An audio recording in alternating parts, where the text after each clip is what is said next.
All right, everybody, welcome into episode 12 of How It Works, as always, powered by General Informatics. And copious amounts of caffeine. Way too much caffeine. You sprinkle in a little bit of anxiety and a little bit of depression, you got yourself one hell of an IT team. Now, you guys might notice that we're in a little bit of a different setting today, and we took a brief hiatus last week. The reason behind that is that we, General Informatics in the Central region, actually switched offices over the past 2 weeks. So right now we're at 1200 Corporate Drive, right off of 280. So for the folks in Birmingham, you guys know what that means. We're fighting a lot of traffic. It's tough to go get lunch sometimes. Now, anyway, if you guys want to come stop by the office, come say hey, see what we're doing over here. We're just off of 280. If you see the fountains, you're in the right place. Now, with that being said, let's get into OneDrive. So for that, I'm going to turn it over to Jonathan. He's going to show you how it works. OneDrive is a cloud storage platform, so you can upload files to it and then you can access those files from anywhere that you have an internet connection. All right, so to access OneDrive, we're going to log into our Office 365 account, open our menu, and click OneDrive. To upload a file, we're going to go here to Upload, and you can choose Files or a whole folder. In this case, we're going to upload just a file, and we're going to upload this video file. So we say Open, and then it's going to upload that file into your OneDrive.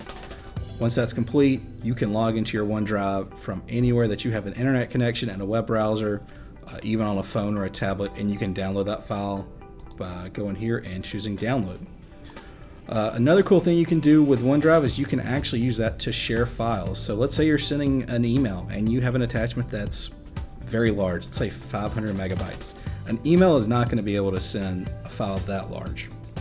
So what you can do is you can share file in OneDrive with a link, put that link in the email, and then that recipient can open the link and download the file.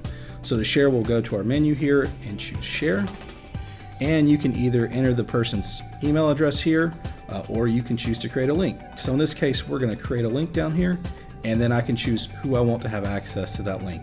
So anyone that has the link, only people within your organization, only people that have existing access, or only specific people.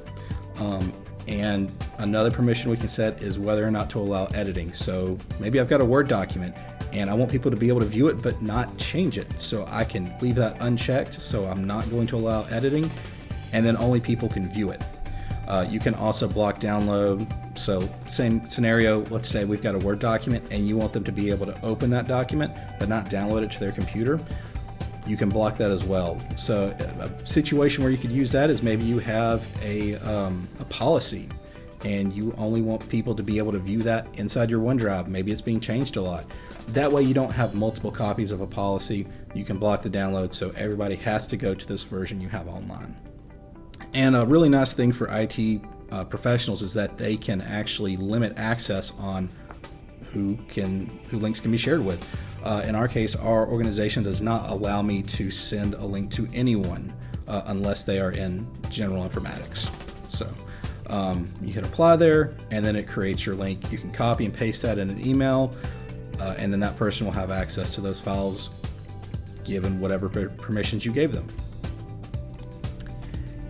Everybody, OneDrive is a really powerful tool, and it adds a lot of flexibility to your day-to-day by being able to access all of your documents pretty much wherever you've got an internet connection. So, Jonathan, thank you for sharing that with us. A bit of somber news today.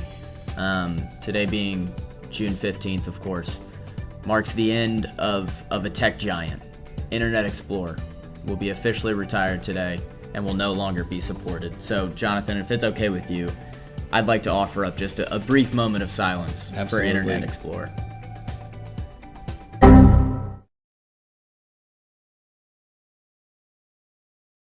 All right, everybody. Thank you guys so much for watching this episode of How It Works. As always, if you have questions or suggestions, shoot us an email at howitworks@geninf.com, and we'll look forward to seeing you next week.